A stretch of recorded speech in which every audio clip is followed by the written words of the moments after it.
တရားပြင်တဲ့မေကိုပြောချင်တာလေဒီလားတကူကူဆိုလို့ရှိရင်လာပြီးတော့မပြောပါနဲ့လို့သူများနိုင်ငံမှာတယောက်တည်းနေရကိုယ့်ကိုယ်မစိတ်ဆင်းရဲတာတွေအများကြီးပဲမျိုးခါကျတော့အလုံးမလဲအစမပြေတာနဲ့တကူကူဆိုလို့ရှိရင်ကိုယ်မှလည်းကိုယ်စိတ်ဆင်းရဲစရာနဲ့ကိုရှိတယ်လို့ဒီလားအခုလည်းကြည့်အောင်နေလေကင်းတော့အလုံးမပုံစံလာပြီးတော့ခါကျတော့သူသမီးငယ်ဟိုတဲ့စိတ်ချမ်းသာအောင်ထားလိုက်ပါစိတ်ချမ်းသာအောင်ထားလိုက်ပါလားဆိုတော့လေငါစိတ်ဆင်းရဲအောင်လုပ်ညာလားဆိုတော့လည်းမဟုတ်ဘူး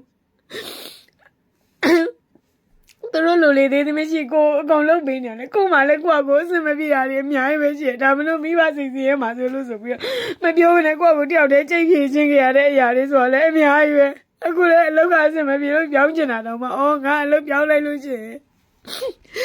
သူတို့ကဲသွားပါလိမ့်မယ်တကူကူဆိုလို့ရှိရင်အစမပြေဖြစ်သွားပါလိမ့်မယ်အငယ်မကလည်း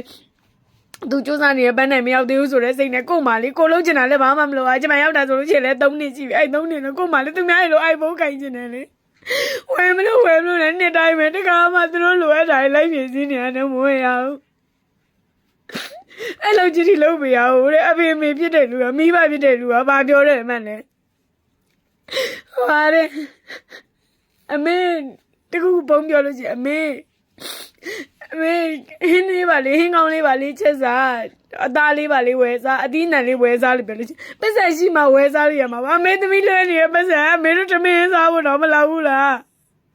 သမီးဟိုအကျွေးဖေးစရာရှိနေလို့ဆိုလို့ရှိရင်လက်ခံလို့ရတယ်နာသမီးစိတ်ချမ်းသာအောင်လေးတော့ပြောကြပါဦးကိုယ့်ကိုမအခုဆိုလို့ရှိရင်စိတ်ဆင်းရဲစရာတွေအများကြီးပါဆိုနေအမေတို့ကစိတ်ချက်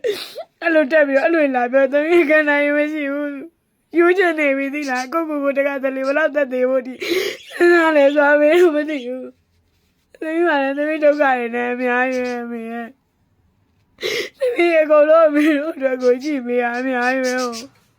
အမေတို့ဆက်သမီးတွေကိုမကြည့်ဘူးတကူပါကိုသားသမီးစိတ်ချမ်းသာအောင်လို့ပြောအဖေဖြစ်တဲ့လူကလည်းမူးလာပြီဆိုပါပြောလို့ဆိုနင်းလွဲတဲ့ပတ်စံတော့ကတော့ငါလက်ပြောက်တစ်ချက်တီးလိုက်လို့ရှိရင်လက်ပြောက်တစ်ချက်တီးလို့ရရင်လည်းသမီးကိုလာပြီးတော့စကားကိုပြောမျောနေထားလိုက်တော့သားသမီးပြကပါဆိုလို့လိုက်တော့ဗျာမိဘအတွက်ပြန်ကြည့်ရသားသမီးဆိုလို့ရှိရင်အဲ့လိုမျိုးပဲမိဘအတွက်ပြန်မကြည့်တဲ့သားသမီးတွေကြရင်ဘယ်မိဘမှအဲ့လိုစကားမျိုးမတွေ့ကိုကမှဒီမှာဒုက္ခတွေဘယ်လောက်ရောက်နေလဲဆိုတော့အမေတို့မသိဘူးကိုမှလည်းကိုဒုက္ခနဲ့ကိုရှိတယ်အဲ့ဒါအမေတို့ကအဲ့လိုမျိုးပြောလို့ရှိရင်သမီးကဘလို့မှစိတ်ကအဆင်မပြေဘူးအလုပ်တဲလည်းအဆင်မပြေဘူးဘယ်မှအဆင်မပြေဘူး